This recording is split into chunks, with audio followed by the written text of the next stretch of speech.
What I want to explain, in my point of view, is not secondhand, it's not ideology, it's what I've seen with my own eyes and experienced during this period.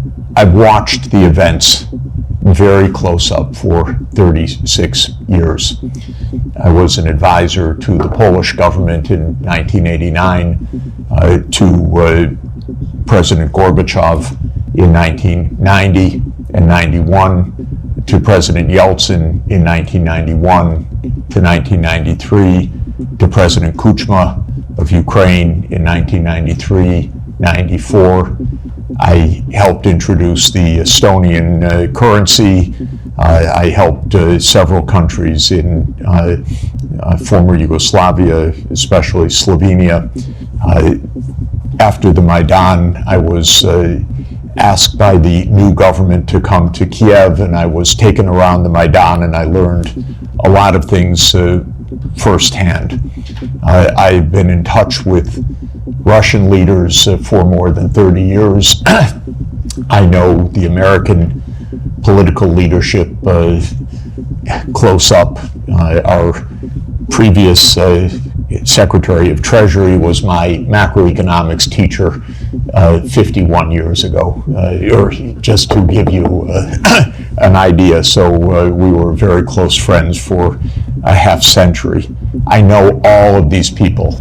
In my understanding of the events that have befallen Europe in many contexts, and I'll include not only the Ukraine crisis, but Serbia, 1999, the wars in the Middle East, including Iraq, Syria, the wars in Africa, including Sudan, Somalia, Libya. These are, to a very significant extent, that would surprise you, perhaps, and would be denounced about what I'm about to say. These are wars that the United States led and caused. And this has been true for more than 40 years now. What happened, more than 30 years, I should say, to be more precise. The United States came to the view, especially in 1990, 91, and then with the end of the Soviet Union, that the U.S. now ran the world, and that the U.S. did not have to heed anybody's views, red lines, concerns, security viewpoints, or any international obligations, or any UN framework. I'm sorry to put it so plainly, but I do want you to understand.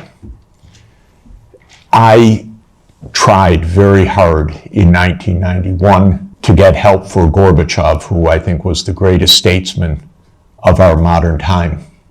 I recently read the archived memo of the National Security Council discussion of my proposal, how they completely dismissed it and laughed it off the table when I said that the United States should help the Soviet Union in financial stabilization and in making its reforms.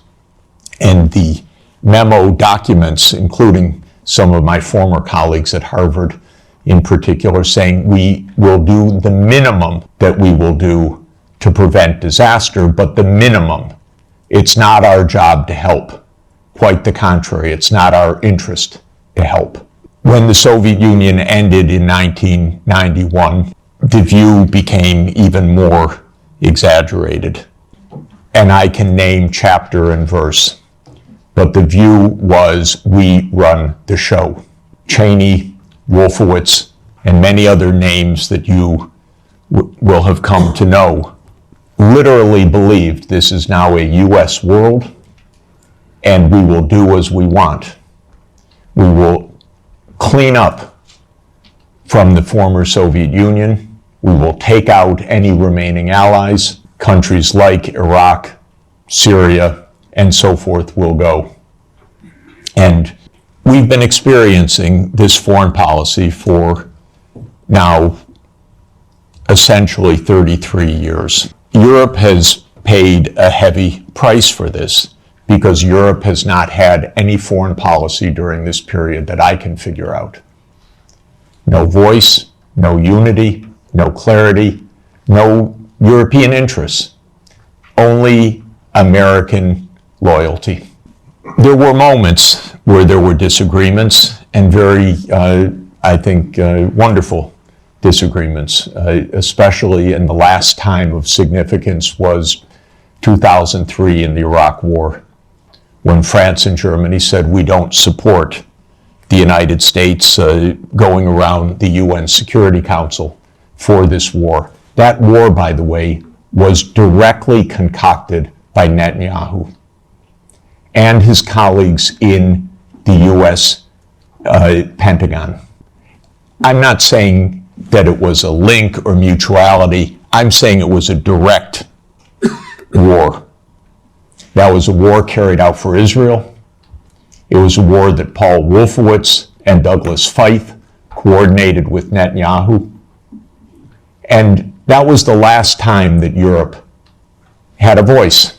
And I spoke with European leaders then, and they were very clear, and it was quite wonderful. Europe lost its voice entirely after that, but especially in 2008. Now, what happened after 1991 to get to 2008 is that the United States decided that unipolarity meant that NATO would enlarge somewhere from Brussels to Vladivostok, step by step. There would be no end to eastward enlargement of NATO. This would be the US unipolar world. If you played the game of Risk as a child, like I did, this is the US idea, to have the peace on every part of the board. Any place without a US military base is an enemy, basically. Neutrality is a dirty word in the US political lexicon. Perhaps the dirtiest word. At least if you're an enemy, we know you're an enemy.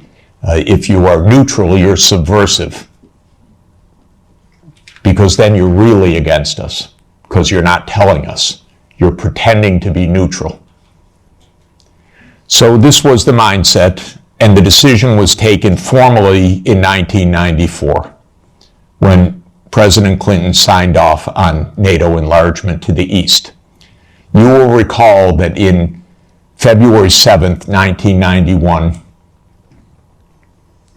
Hans-Dietrich Genscher and James Baker III spoke with Gorbachev. Genscher gave a press conference afterwards where he explained, NATO will not move eastward. We will not take advantage of the dissolution of the Warsaw Pact.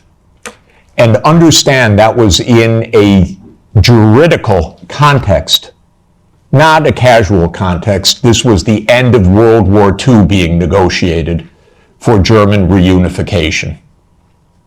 And an agreement was made that NATO will not move 1 inch eastward.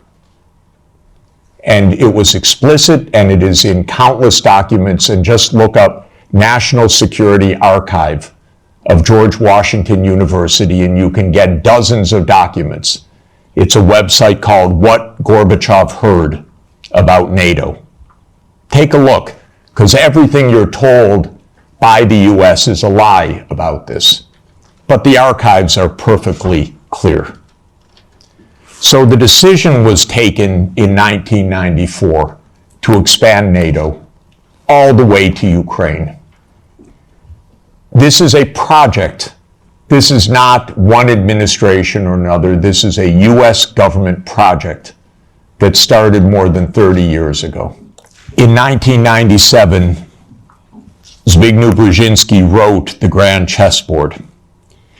That is not just musings of Mr. Brzezinski. That is the presentation of the decisions of the United States government explained to the public, which is how these books work. And the book describes the eastward enlargement of Europe and of NATO as simultaneous events. And there's a good chapter in that book that says, what will Russia do as Europe and NATO expand eastward? And I knew Zbig Brzezinski personally. He was very nice to me. I was advising Poland. He was a big help. He was a very nice and smart man, and he got everything wrong. So in 1997, he wrote in detail why Russia could do nothing but accede to the eastward expansion of NATO and Europe. In fact, he says the eastward expansion of Europe, and not just Europe, but NATO. This was a plan, a project. And he explains how Russia will never align with China. Unthinkable. Russia will never align with Iran. Russia has no vocation other than the European vocation. So as Europe moves east, there's nothing Russia can do about it. So says yet another American strategist. Is it any question why we're in war all the time? Because one thing about America is we always know what our counterparts are going to do, and we always get it wrong. And one reason we always get it wrong is that in game theory that the American strategists play, you don't actually talk to the other side. You just know what the other side's strategy is. It's wonderful.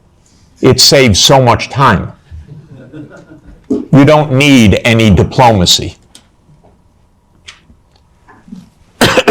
So this project began, and we had a continuity of government for 30 years, until maybe yesterday, perhaps. 30 years of a project. Ukraine and Georgia were the keys to the project. Why? Because America learned everything it knows from the British. And so we are the wannabe British Empire. And what the British Empire understood in 1853, Lord Palmerston, excuse me, is that you surround Russia in the Black Sea and you deny Russia access to the Eastern Mediterranean, and all you're watching is an American project to do that in the 21st century. The idea was that there would be Ukraine, Romania, Bulgaria, Turkey, and Georgia as the Black Sea littoral that would deprive Russia of any international status by blocking the Black Sea and essentially by neutralizing Russia as more than a local power. Brzezinski's completely clear about this. And before Brzezinski, there was Mackinder. And who owns the island of the world owns the world. So this project goes back a long time. I think it goes back basically to Palmerston. And again, I've lived through every administration. I've known these presidents. I've known their teams. Nothing changed much from Clinton to Bush to Obama to Trump 1 to Biden. Maybe they got worse step by step. Biden was the worst in my view. Maybe also because he was not compos mentis for the last couple of years. And I say that seriously, not as a snarky remark. The American political system is a system of image. It's a system of media manipulation every day. It is a PR system. And so you could have a president that basically doesn't function and have that in power for 2 years and actually have that president run for re-election And one damn thing is he had to stand on a stage for 90 minutes by himself. And that was the end of it. Had it not been that mistake, he would have gone on to have his candidacy, whether he was sleeping after 4 p.m. in the afternoon or not. So this is actually the reality. Everybody goes along with it. It's impolite to say anything that I'm saying, because we don't speak the truth about almost anything in this world right now. So this project went on from the 1990s, bombing Belgrade 78 straight days in 1999 was part of this project. Splitting apart the country when borders are sacrosanct, aren't they indeed? Except for Kosovo. That's fine, because borders are sacrosanct except when America changes them. Sudan was another related project. The South Sudan Rebellion. Did that just happen because South Sudanese rebelled? Or can I give you the CIA playbook to please understand as grown-ups what this is about? Military events are costly. They require equipment, training, base camps, intelligence, finance. That comes from big powers. That doesn't come from local insurrections. South Sudan did not defeat North Sudan or Sudan in a tribal battle. It was a U.S. project. I would go often to Nairobi and meet U.S. military or senators or others with deep interests in Sudan's politics. This was part of the game of unipolarity. So the NATO enlargement, as you know, started in 1999 with Hungary, Poland, and the Czech Republic. And Russia was extremely unhappy about it. But these were countries still far from the border. And Russia protested, but of course to no avail. Then George Bush Jr. came in. When 9/11 occurred, President Putin pledged all support. And then the U.S. Decided in September 20th, 2001, that it would launch 7 wars in 5 years. And you can listen to General Wesley Clark online talk about that. He was NATO's Supreme Commander in 1999. He went to the Pentagon on September 20th, 2001. He was handed the paper explaining 7 wars. These, by the way, were Netanyahu's wars. The idea was partly to clean up old Soviet allies and partly to take out supporters of Hamas and Hezbollah. Because Netanyahu's idea was there will be one state, thank you, only one state. It will be Israel. Israel will control all of the territory. And anyone that objects, we will overthrow. Not we exactly, our friend, the United States. That's U.S. policy until this morning. We don't know whether it will change. Now, the only wrinkle is that maybe the U.S. will own Gaza instead of Israel owning Gaza. But the idea has been around at least for 25 years. It actually goes back to a document called Clean Break that Netanyahu and his American political team put together in 1996 to end the idea of the two-state solution. You can also find it online. So these are projects. These are long-term events. These aren't, is it Clinton? Is it Bush? Is it Obama? That's the boring way to look at American politics, as the day-to-day game. But that's not what American politics is. So the next round of NATO enlargement came in 2004 with 7 more countries. The 3 Baltic states, Romania, Bulgaria, Slovenia, and Slovakia. At this point, Russia was pretty damn upset. This was a complete violation of the post-war order agreed with German reunification. Essentially, it was a fundamental trick or defection of the U.S. from a cooperative arrangement, is what it amounted to, because they believe in unipolarity.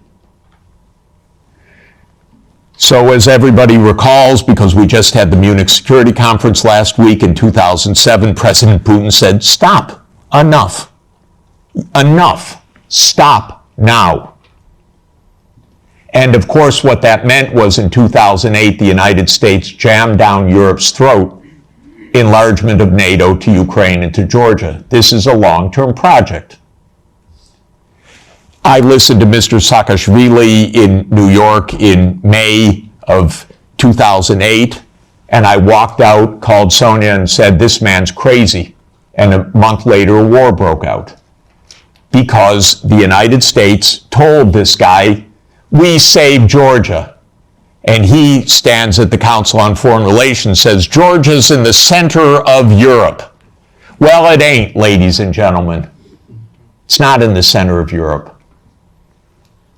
And the most recent events are not helpful for Georgia, for its safety, and your MPs going there, or MEPs going there, and European politicians. That gets Georgia destroyed. That doesn't save Georgia. That gets Georgia destroyed.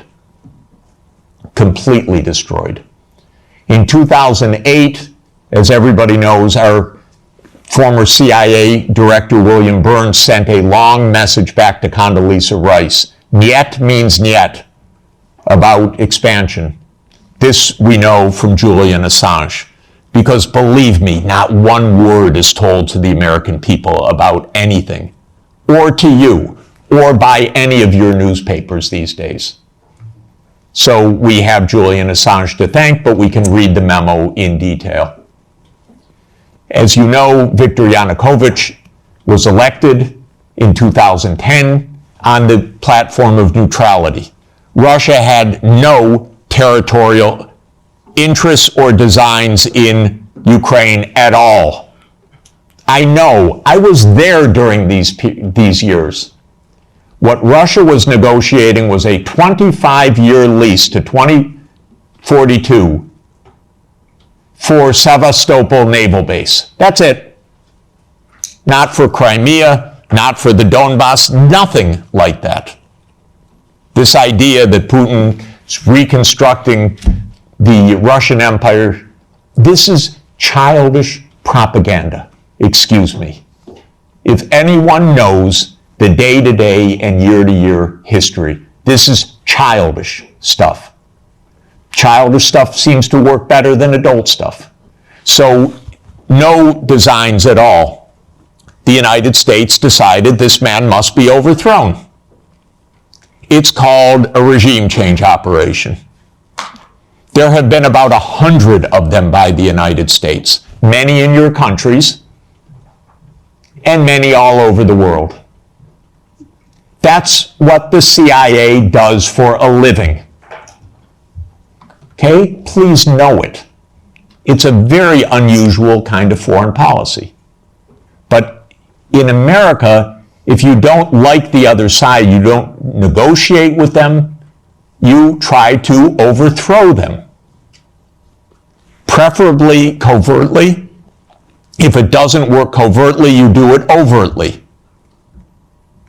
You always say it's not our fault, they're the aggressor, they're the other side, they're Hitler. That comes up every 2 or 3 years. Whether it's Saddam Hussein, whether it's Assad, whether it's Putin, that's very convenient. That's the only foreign policy explanation the American people are ever given anywhere. Well, we're facing Munich 1938. Well, we're facing Munich 1938. Can't talk to the other side. They're evil, implacable foes. That's the only model of foreign policy we ever hear from our mass media. And the mass media repeats it entirely because it's completely suborned by the U.S. government. Now, in 2014, the U.S. worked actively to overthrow Yanukovych. Everybody knows the phone call intercepted by my Columbia University colleague, Victoria Nuland, and the U.S. Ambassador Peter Piot. I can't remember if I told you this or if I only told Washington this, that when I talked to Jeff Feltman this morning, he had a new name for the UN guy, Robert Seri. Did I write you that this morning? Yeah, okay. I saw that. He's now gotten both Seri and Ban Ki-moon to agree that Seri could come in Monday or Tuesday. Okay. So that would be great, I think, to help glue this thing and have the UN help glue it. And, fuck the EU. No, exactly. And I think we've got to do something to make it stick together, because you can be pretty sure that if it does start to gain altitude, the Russians will be working behind the scenes to try to torpedo it. You don't get better evidence.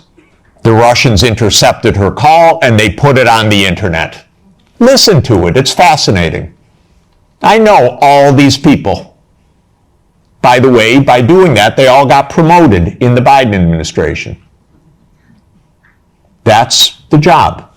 Now, when the Maidan occurred, I was called immediately. Oh, Professor Sachs, the new Ukrainian prime minister would like to see you to talk about the economic crisis. Because I'm pretty good at that.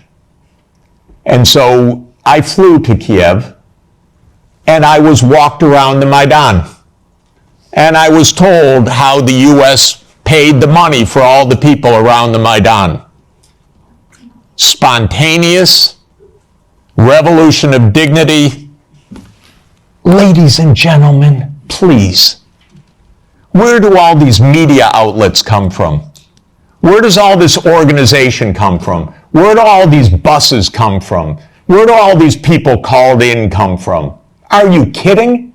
This is organized effort.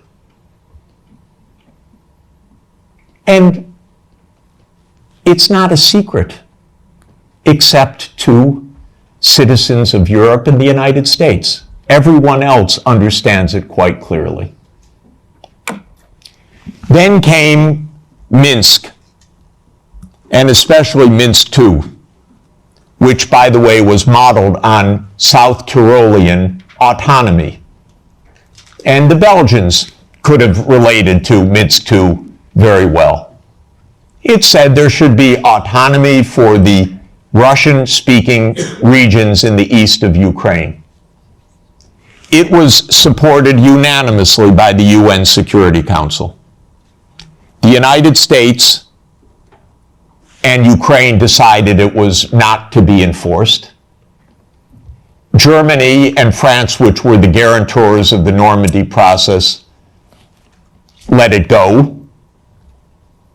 And it was absolutely another direct American unipolar action, with Europe, as usual, playing completely useless subsidiary role, even though it was a guarantor of the agreement. Trump won, raised the armaments. There were many thousands of deaths in the shelling by Ukraine in the Donbass. There was no Minsk II agreement. And then Biden came into office. And again, I know all these people. I used to be a member of the Democratic Party. I now am strictly sworn to be a member of no party, because both are the same anyway, and because this is, the Democrats became complete warmongers over time, and there was not one voice about peace, just like most of your parliamentarians, the same way.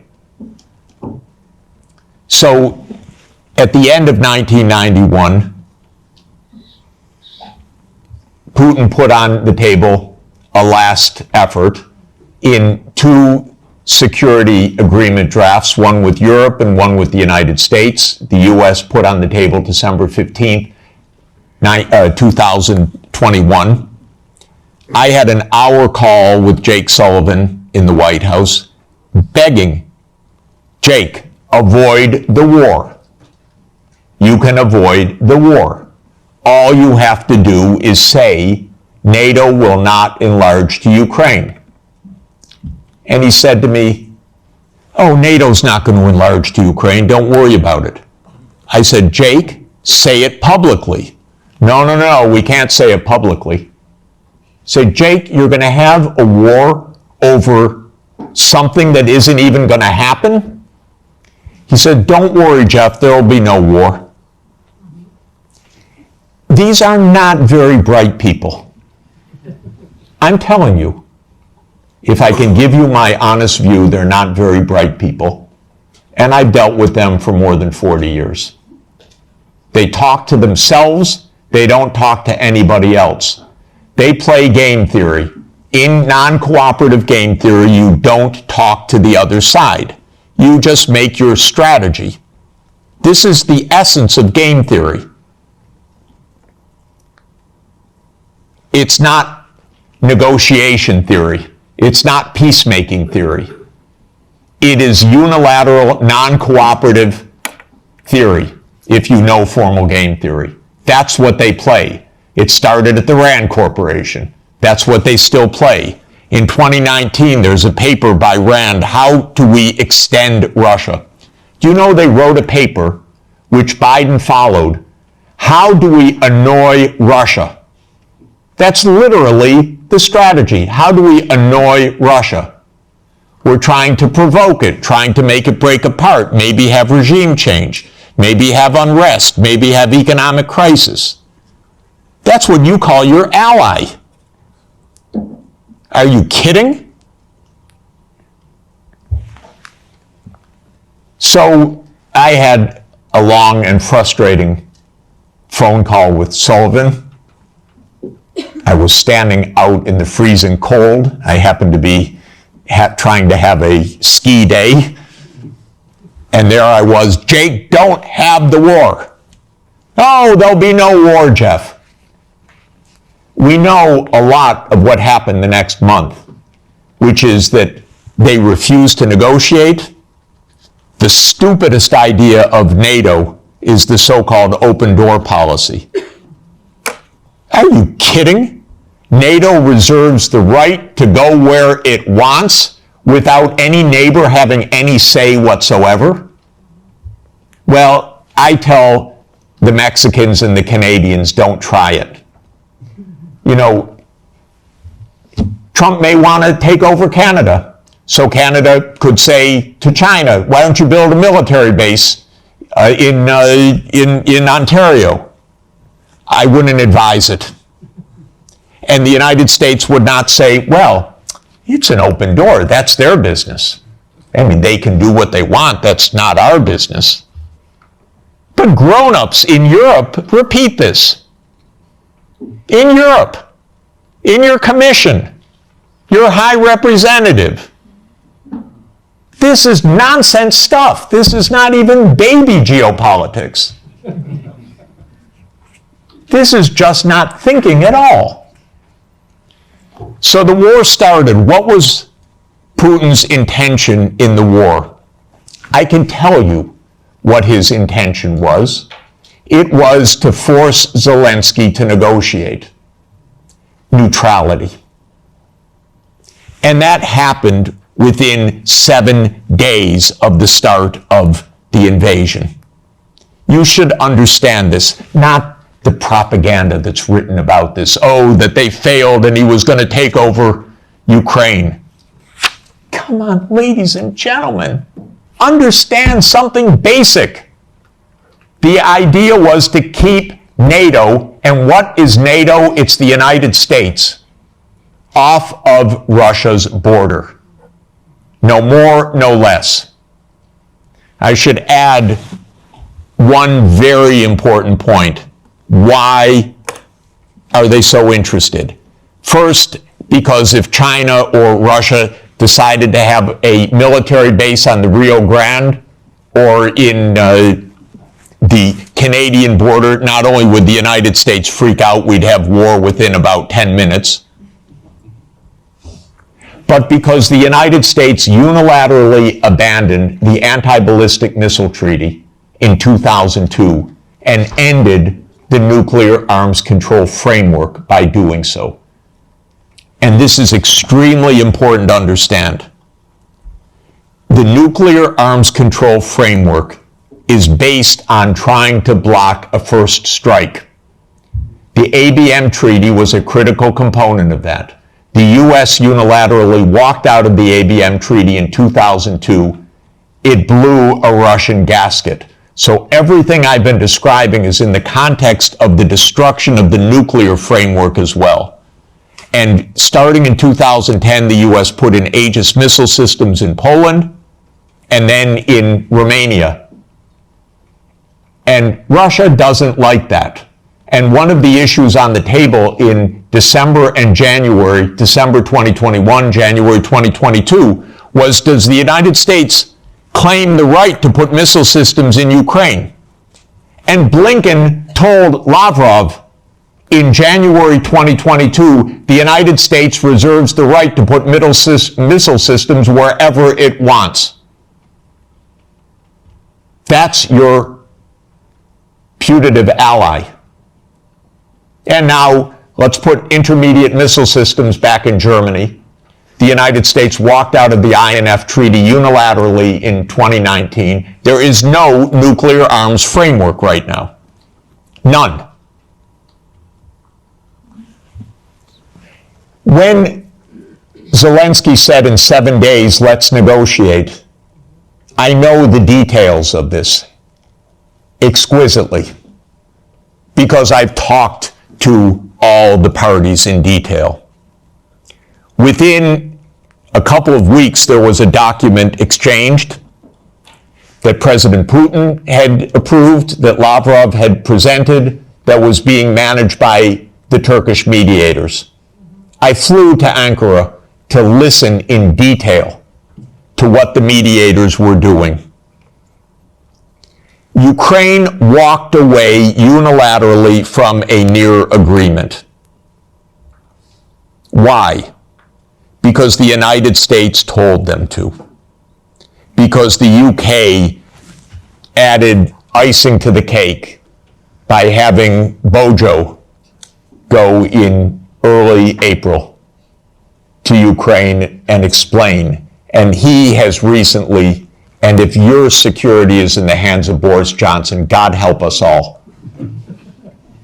Keith Starmer turns out to be even worse. It's unimaginable, but it is true. Boris Johnson has explained, and you can look it up on the website, that what's at stake here is Western hegemony. Not Ukraine, Western hegemony.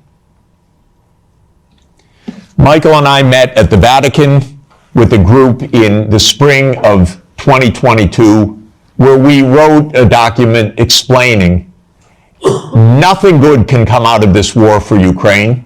Negotiate now because anything that takes time will mean massive amounts of deaths, risk of nuclear escalation, and likely loss of the war. I want to change one word from what we wrote then. Nothing was wrong in that document.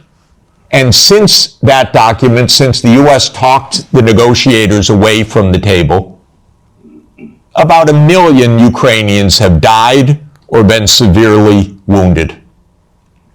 And the American senators, who are as nasty and cynical and corrupt as imaginable, say this is wonderful expenditure of our money because no Americans are dying. It's the pure proxy war. One of our senators nearby me, Blumenthal, says this out loud. Mitt Romney says this out loud. It's best money America can spend. No Americans are dying. It's unreal. Now, just to bring us up to yesterday, this failed. This project failed. The idea of the project was that Russia would fold its hand. The idea all along was Russia can't resist, as Zbigniew Brzezinski explained in 1997. the Americans thought we had the upper hand. We're going to win because we're going to bluff them.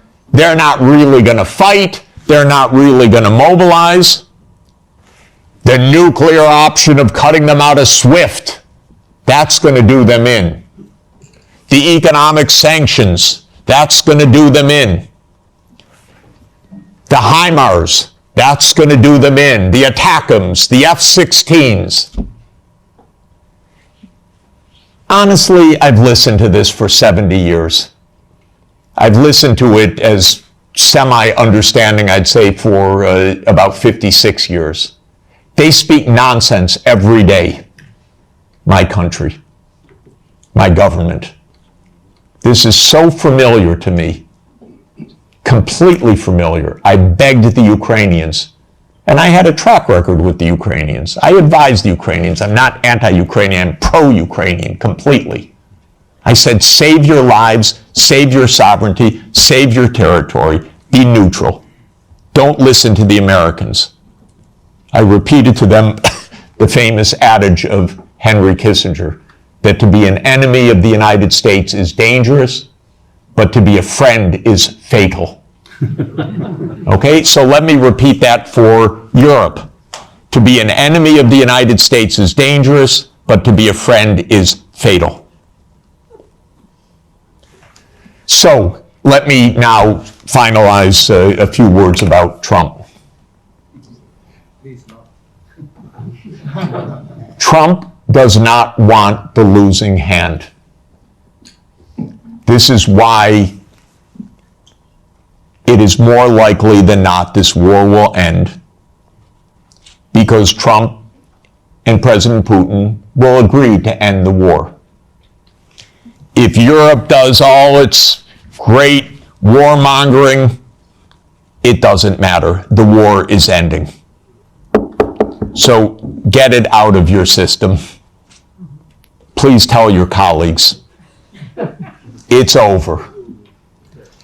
And it's over because Trump doesn't want to carry a loser. That's it. It's not some great morality. He doesn't want to carry a loser. This is a loser.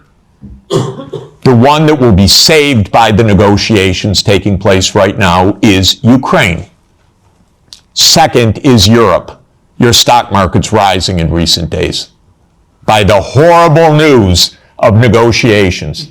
I know this has been met with the sheer horror in these chambers, but this is the best news that you could get. Now, I encouraged, they don't listen to me, but I tried to reach out to some of the European leaders. Most don't want to hear anything from me at all. But I said, don't go to Kiev. Go to Moscow. Discuss with your counterparts. Are you kidding? You're Europe. You're 450 million people. You're $20 trillion economy. You should be the main economic trading partner of Russia. It's natural links. By the way, if anyone would like to discuss how the U.S. blew up Nord Stream, I'd be happy to talk about that. So the Trump administration is imperialist at heart. It is great powers dominate the world. It is we will do what we want when we can. We will be better than a senescent Biden, and we'll cut our losses where we have to. There are several war zones in the world, the Middle East being another. We don't know what will happen with that. Again, if Europe had a proper policy, you could stop that war. I'll explain how. But war with China is also a possibility. So I'm not saying that we're at the new age of peace, but we are in a very different kind of politics right now. and Europe should have a foreign policy. And not just a foreign policy of Russophobia, a foreign policy that is a realistic foreign policy that understands Russia's situation, that understands Europe's situation, that understands what America is and what it stands for, that tries to avoid Europe being invaded by the United States, because it's not impossible that America will just land troops in Danish territory. I'm not joking. And I don't think they're joking. And Europe needs a foreign policy. A real one. Not a, yes, we'll bargain with Mr. Trump and meet him halfway. You know what that will be like? Give me a call afterwards. Please don't have American officials as head of Europe. Have European officials. Please. Have a European foreign policy. You're going to be living with Russia for a long time, so please negotiate with Russia. There are real security issues on the table. But the bombast and the Russophobia is not serving your security at all. It's not serving Ukraine's security at all. It contributed to 1 million casualties in Ukraine from this idiotic American adventure that you signed on to and then became the lead cheerleaders of. It solves nothing. On the Middle East, by the way, the U.S. completely handed over foreign policy to Netanyahu 30 years ago. The Israel lobby dominates American politics. Just have no doubt about it. I could explain for hours how it works. It's very dangerous. I'm hoping that Trump will not destroy his administration and worse, the Palestinian people, because of Netanyahu, who I regard as a war criminal, properly indicted by the ICC, and that needs to be told no more, that there will be a state of Palestine on the borders of the 4th of June, 1967, according to international law, as the only way for peace. It's the only way for Europe to have peace on your borders with the Middle East, is the two-state solution. There is only one obstacle to it, by the way, and that is the veto of the United States in the UN Security Council. So if you want to have some influence, tell the United States, drop the veto. You are together with 180 countries in the world. The only ones that oppose a Palestinian state are the United States, Israel, Micronesia, Nauru, Palau, Papua New Guinea, Mr. Malay, and Paraguay. So this is a place where Europe could have a big influence. Europe has gone silent about the JCPOA and Iran. Netanyahu's greatest dream in life is a war between the United States and Iran. He's not given up, and it's not impossible that that would come also. And that's because the U.S. in this regard does not have an independent foreign policy. It is run by Israel. It's tragic. It's amazing, by the way. And it could end. Trump may say that he wants foreign policy back. Maybe. I'm hoping that it's the case. Finally, let me just say with respect to China, China is not an enemy. China is just a success story. That's why it is viewed by the United States as an enemy, because China is a bigger economy than the United States. That's all.